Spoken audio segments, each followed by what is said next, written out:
You know, Wooly, Excuse me. last week I said something unfair, legitimately, about Mortal Kombat. Mm-hmm. I read a comment responding to our podcast that made a really fantastic point, and I have to admit, I genuinely have to admit that they were right, which is we were complaining about like the combat pack, like that's $50 and how ridiculous that is. Mm-hmm. That includes like six characters and a bunch of cameos. Mm-hmm. And then they pointed out that the Street Fighter character pack is $40 for four characters. And like Yeah. that's Okay. actually a way worse deal, Yep. e- except for the fact that a Street Fighter character is worth more than a Mortal Kombat character. I'm sorry. It's I mean, just that's just the way it is. so I think what has kind of become a part of the situation is when you look at a game on the store, you see the base game and then you see the full edition that's like 100 and whatever bucks, and like that's the real Yeah, the price. premium that Yeah, includes but that's everything. that's the real price now, right? Yeah.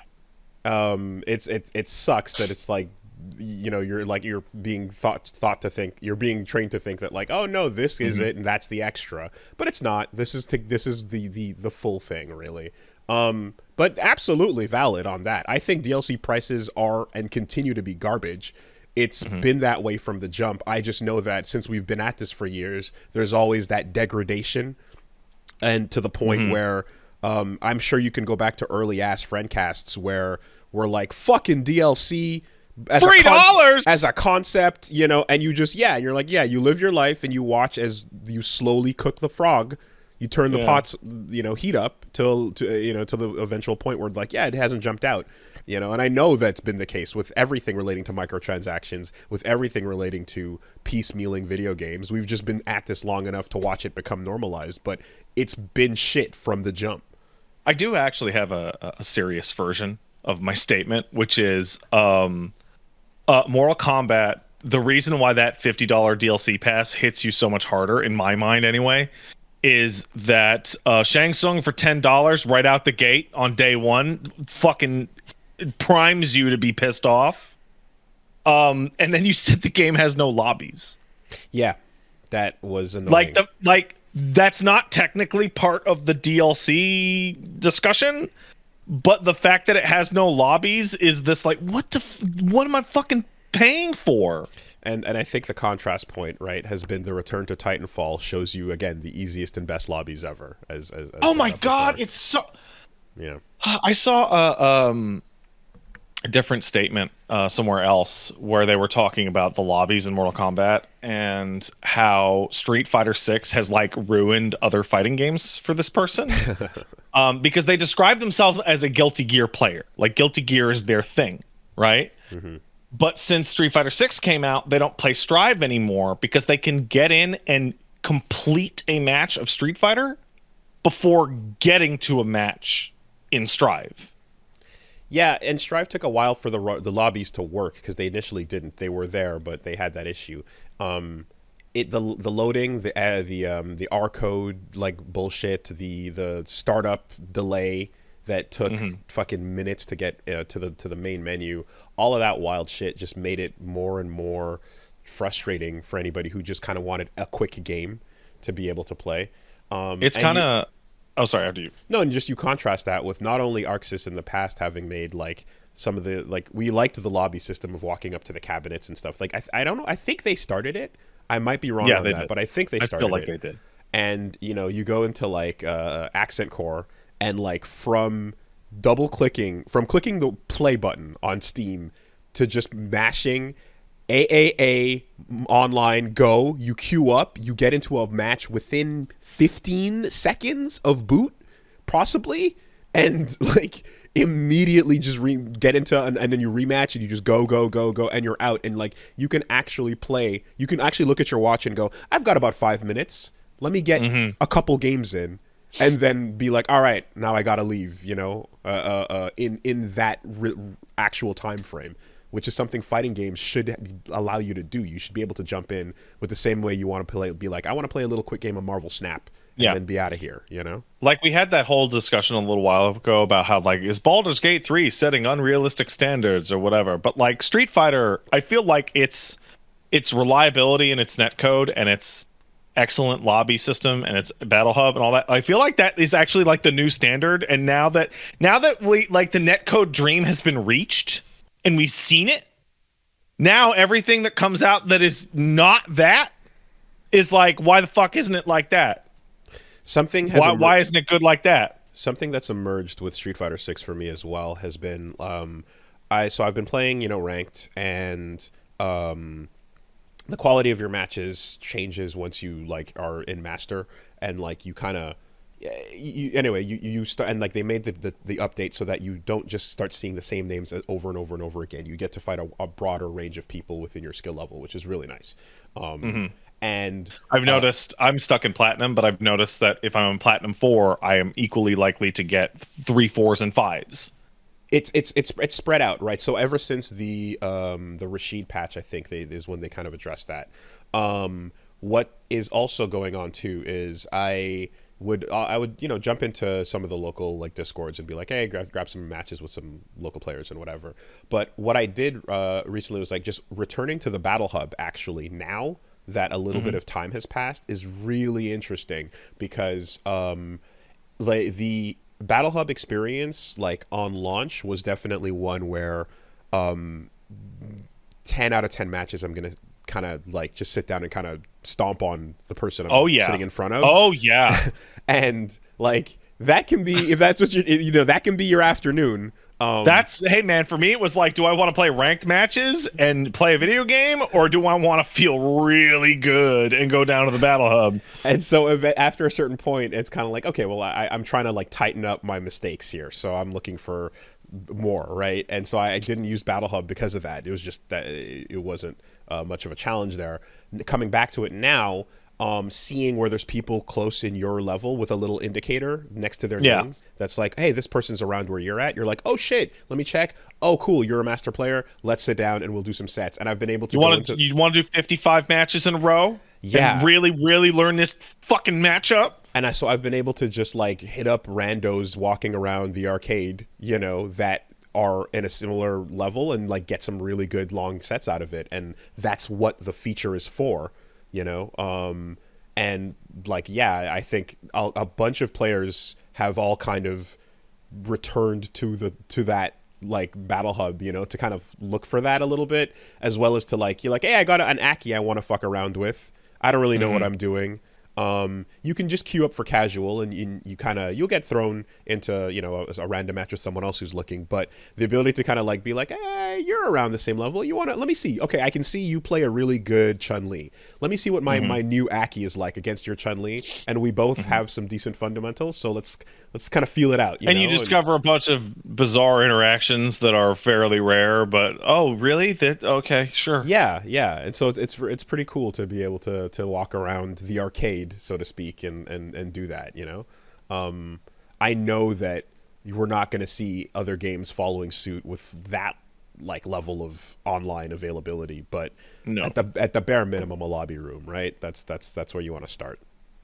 So since we're discussing Street Fighter, I might as well just segue right into A.K.I. A.K.I came out, and I discovered that what I really needed to improve my game at Street Fighter 6 was for them to include a King of Fighters character on the roster that I could play with, that plays kind of like the other characters I play, like Whip and Kula on K-Team. You're digging A.K.I. A.K.I, so not only am I digging A.K.I, and I love playing as A.K.I, I am also way better with A.K.I than I am with Jamie or Geef. Okay. Like, I have been trapped in Plat 2 with those two since the game launched. And I am, like, coasting up to Plat 5 now over the past day or two on, like, 10, 15 game win streaks. Nice. Okay. And I'm what the... I mean, this is not the type of character I usually play in Street Fighter. Make no mistake too, like there's a level of like everyone you're fighting and doing anything up against is seeing it for the first time. You're Yeah. doing wild shit. Um, Unless you know what my favorite thing about playing a brand new DLC character on launch is that when you play another person in a mirror match and both of you doesn't know what the other's doing and you're both doing shit that you're like, you can do that. yeah, And then yeah, by yeah. the end of the set, they have stolen the confirm from you, and you have stolen You the steal the frame tech. trap from them. Yeah. Absolutely. I mean, I just for just fighting a little bit with her, I was like, oh, okay, her get out of dodge situation, her like get off of me is just like sliding out to the other side of the fucking screen as soon as you try to do anything, you know? And I'm like, okay, so not only does that like let you escape, but it puts you behind me, and like It's I'm like, really far. You go out of the corner. so whatever you committed to doing, you know, is you might be end up doing it the wrong way, or like it might just you might be in a really bad situation if you went for something insanely risky and Aki's just like gliding on the ground like a slip and slide, Well, you know. luckily, throws beat that. Yes, and a number of really good characters can like cover all their bases by like trying to hit you, and then if you start sliding, they can get you, you know. But it is interesting because like, did you touch Fong at all for 1 second? I so this is the fun part. I actually really wanted to like Fong back in Okay. the day. I really like I looked at him and I'm like, that is a weirdo shithead character. I'm gonna give it a shot. But everything about the way he moved and acted and couldn't cash out the poison and all that shit was just so fucking awkward. Yeah. Sotoja. Yeah. The It was the awkward as fuck. So she's definitely like a not just cooler version in execution, and also you're like by aura, she makes Fawn cooler because he's now wearing a dark suit and looks less goofy in the world tour mode. Like they've like glowed him up and whatnot. But she also like makes the system make more sense by having that double poison cash out thing, right? So for anyone who's unfamiliar, the character that she's based on, Fang, could poison you, and you just have to kind of slowly watch the life whittle away until And it would go real slow. and it either wears off after time or the opponent has to hit you and then the poison stops. But with Aki, while you're poisoned, she can hit you with poison for a second time, and when that second hit happens, you kind of explode like a grenade of poison blossoms, and then that allows you to get juggled in the air for like more damage, you know? I am now realizing that Aki is a reverse Hakan. Instead of oiling yourself up to have Or better you grease moves, them down, yeah. you're greasing them up Okay, to have okay. better moves. Okay, sure. Yeah. It works.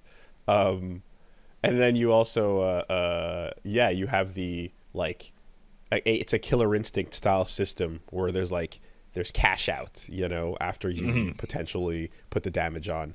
And in some cases too, what I've seen some cool things going on, because like Reggie has been messing around with her too and putting some work in, and he's seeing the struggle points, you know. He's like, I want to do the things that, you know, Chun-Li can do that but she can't. But something she can do is like when you knock the opponent down, you can actually like end combos early to put poison on the ground that they have to wake up on top of. Inescapable. Yeah, in the corner, you just you spill poison all over the fucking ground, and they're getting up and they have to get poisoned, you know? And then that makes them extra afraid for that like moment of like, am I gonna have to get, you know, drive impacted or hit splat the wall? What am I gonna have to deal with, you know? So she just gets to bully you even more in the corner. I think it's super fun as well, kind of seeing like her ability to like be a complete nuisance from the mid screen, you know. She's like full screen, she can't really do much. She can just throw the bubble out. Got the nice slow fireball. Yeah, but like from that you get a little bit one step past round start range, and she's like, I'm whipping you, I'm fucking. What if Dalsum had a good jump and in that very specific pocket? And a couple of approaches to just be like, did you start throwing a fireball? I'm gonna go on the ground and then go into her like cannon drill fucking thing that just Oh, you can do that on reaction if you're from really fast. full screen. It's like you can be back to back and like read a fireball from all the way over here and just bop hit them. And when you hit them, like you can get a crumple out of it, which lets you like that thing is really really fucking good for fireball wars, you know. So One of the other things that I like about A.K.I is that her combos are fucking easy as shit. They're so trivial.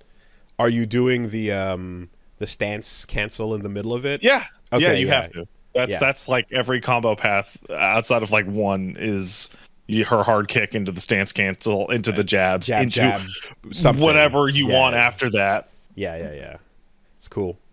Yeah, she can basically like after she lands a big button, she can drop down on the ground into her like snake stance, do 2 quick hits out of that, and then extend to do more shit.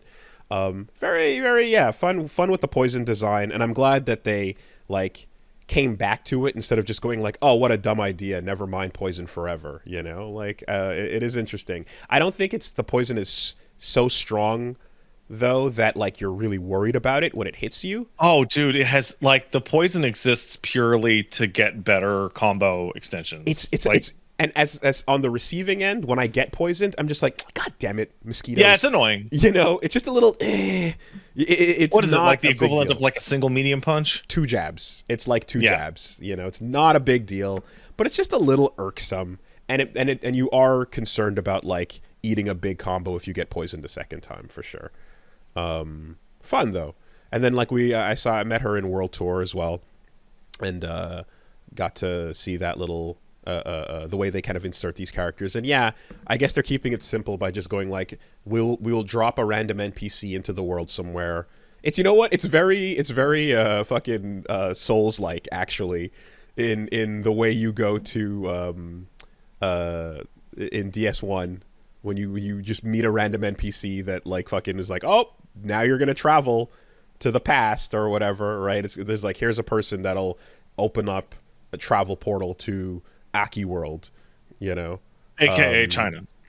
yes, and and we can confirm that the poisoned individual on the ground in that trailer cutscene is a bad person, so it's okay. And also didn't die. So it's totally fine. And she super duper wants to kill everybody, but she's holding back because F.A.N.G said so. Yeah. Yeah, cool stuff. But yeah, no, on with that. I've been playing a shit ton of Street Fighter with baby in arm. Okay. So like I feel like I wish it was like the era of the open voice chat of past, where I could be like, bro, you can't even beat me. I'm holding like an infant in my arms while doing this fucking Aki shit to you in the corner. Like fucking, I'm changing a diaper between rounds, dude. Yeah. Like I'm calm enough beating you into the dirt that my arms aren't even jostling my infant son enough to wake him. Come on.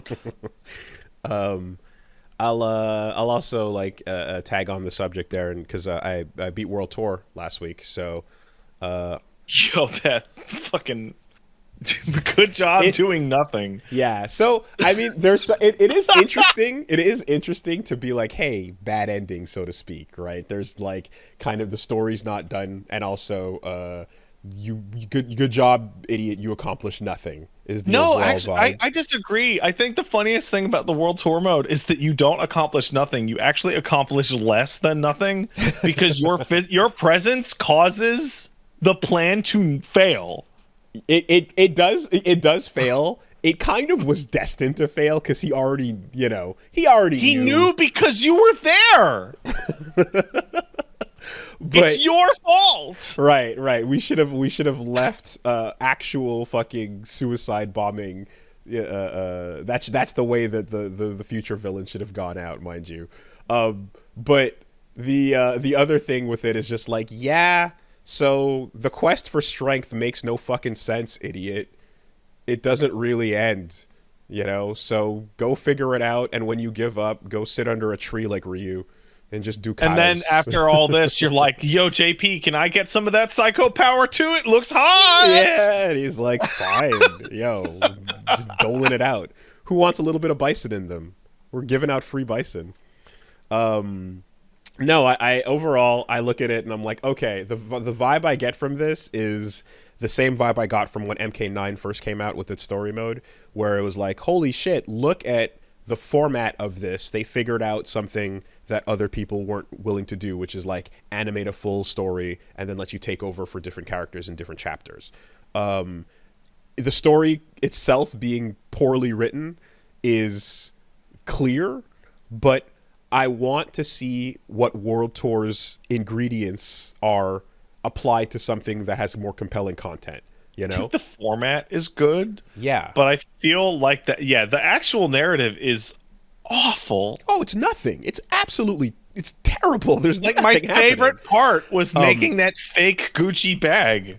Yeah. So the part where, and again, as touched on weeks ago, like hanging out with the characters and the goofy shit they say and do, and seeing the little memories they have is tons of fun and would be great in any fighting game where you're like, yo, I want to know more about this doofy weirdo, right? And like then you just need, like, if you have the actual mainline thing you're doing if that were just interesting, and if you kind of had more focus on Hado Pizza and fucking Pizza Sonic Boom and Sonic Boom Pasta or whatever the thing was, and not like the just like kind of random the way the random battles are kind of happening, you just kind of get tired of them after a while and you're running past them because they're tedious towards the end. Like more things that just kind of integrate mini games into the inputs as a part of the gameplay would just focus on the parts that were really fun, you know? I think karate, that's what it was, yeah. I have now written a better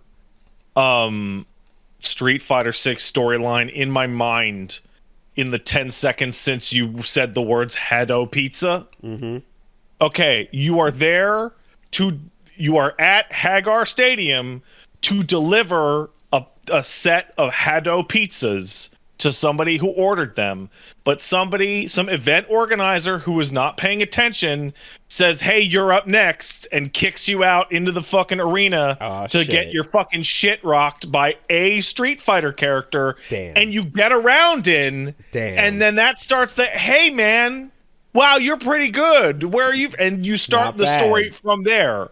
Yeah, and then you're doing it repping the pizza joint with the shirt on and everything. You got I have to win the tournament because the Hado Pizza's gonna go under if I don't beat Akuma. Perfect. Absolutely. Absolutely. You know, the quest for the freshest ingredients all the way to Nashal. Yeah, I also think as well, something that is a awesome moment that only happens like once or twice is when you're walking around and you see the dock where Ken's boat is parked, right? Yeah, and docked, and it's like it used to be. It's the fucking yeah.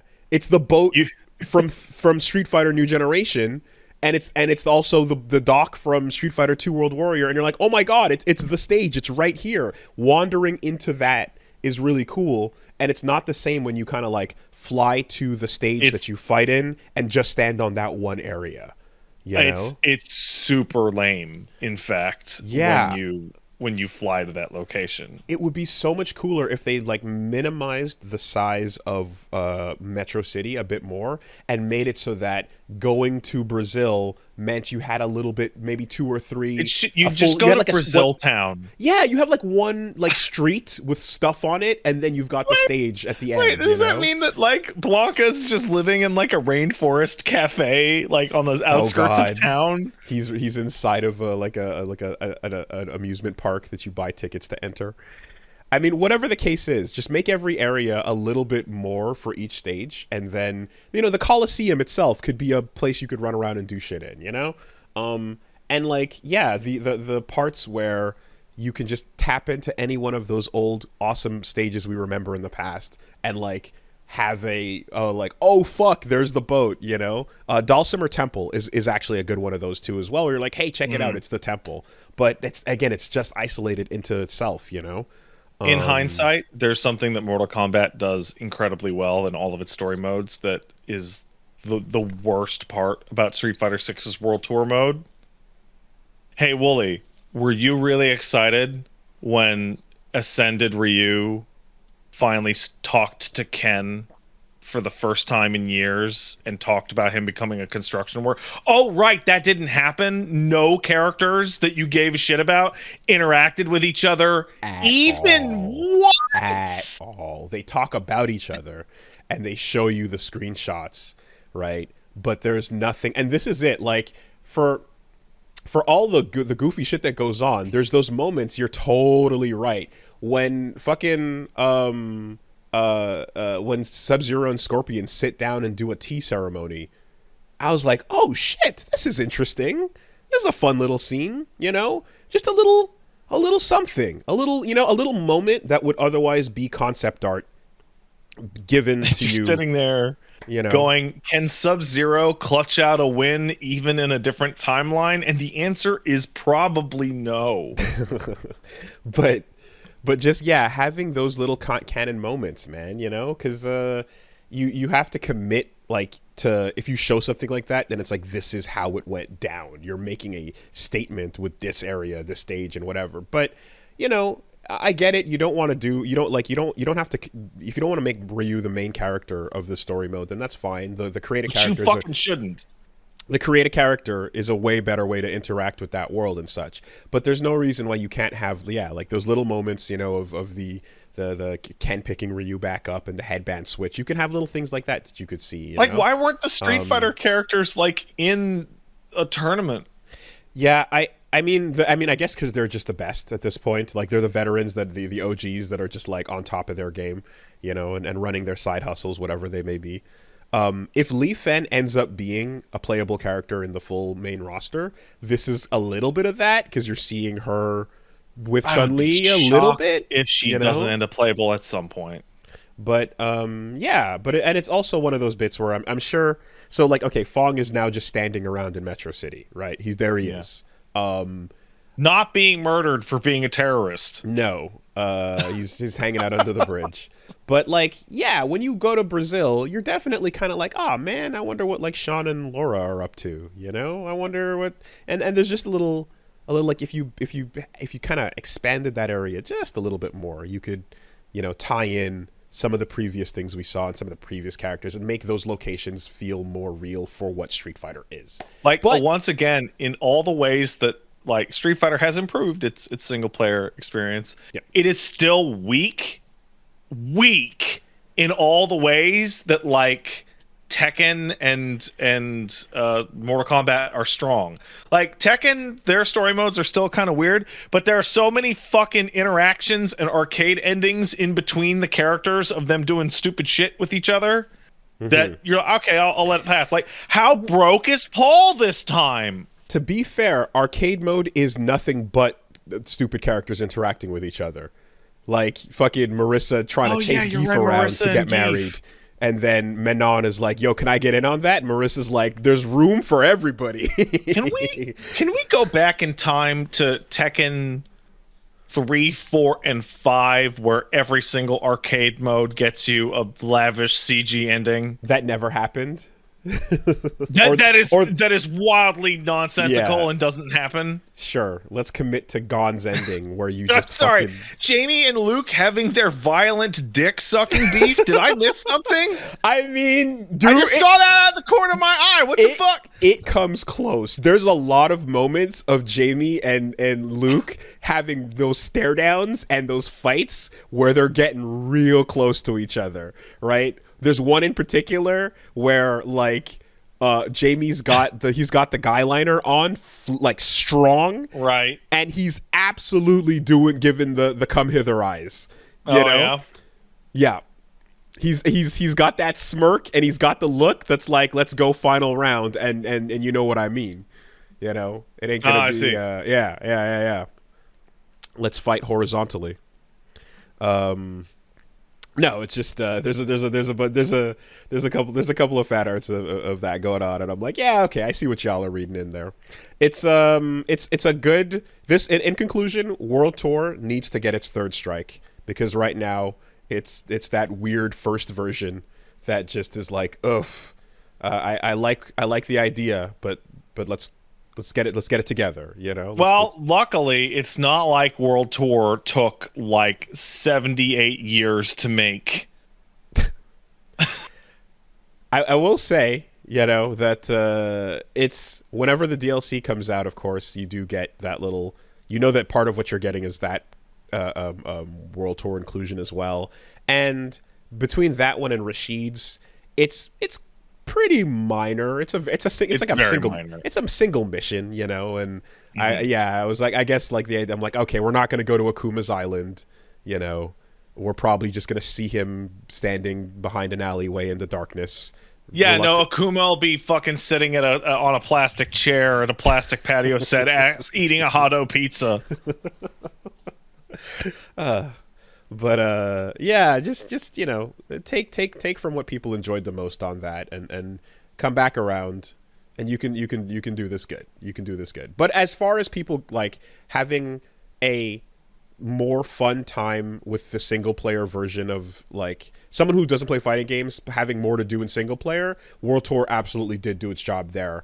Where you know, for that first like a special launch period, a lot of people are just like, "Yo, it's cool to be able to just run around and do shit and mess around There's with my something custom very character strange happening and customize in it." Street Fighter 6 where I go to World Tour and I walk down into the pit, and in the pit there's like 40 people in there and they're all level 100 avatars.